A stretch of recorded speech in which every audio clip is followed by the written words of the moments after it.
আসসালামু আলাইকুম ওরহমতুল্লাহি ওবরাকাতুহু। কেমন আছেন সবাই? মরুভূমির ভিতরে বাড়ি তৈরি হচ্ছে, বিস্তীর্ণ এলাকা, এগুলো নিয়ে কাজ চলতেছে বিল্ডিংয়ের। এই যে টেলারগুলো দাঁড়ায় আছে, অনেক বড় টেলার।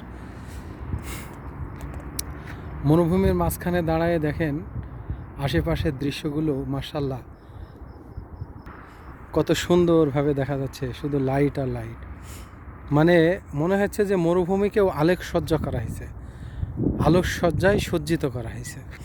এগুলি অধিকাংশই এস্তারা, এবং বাড়িও হচ্ছে এই যে সব গাড়ি এখানে দাঁড়ায় আছে, সব এস্তারায় আসছে আড্ডা দিতে।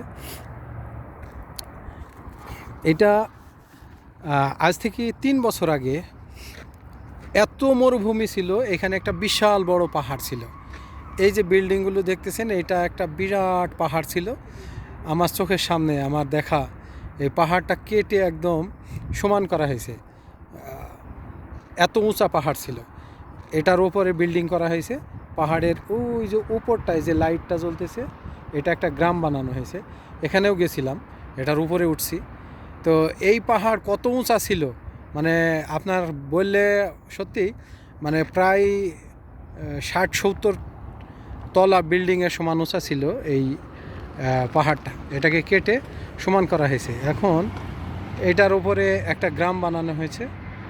এই গ্রামেও গেছি, এখানে যখন কাজ চলছিল। আর এই যে এটা হচ্ছে পাহাড়ের নিচু জায়গা, ঢালু জায়গাটায়। আর এইটা হচ্ছে রাস্তা, এটা একটা মেন রোড, হাইওয়ে, পাহাড় কেটে তৈরি করা হয়েছে। তো রাত্রে সৌদি আরবকে সত্যি অসাধারণ লাগে। এগুলো নিয়ে কাজ চলতেছে, এগুলো নিয়ে কাজ হবে অল্প দিনে ইনশাআল্লাহ। তো সবাইকে অনেক অনেক ধন্যবাদ।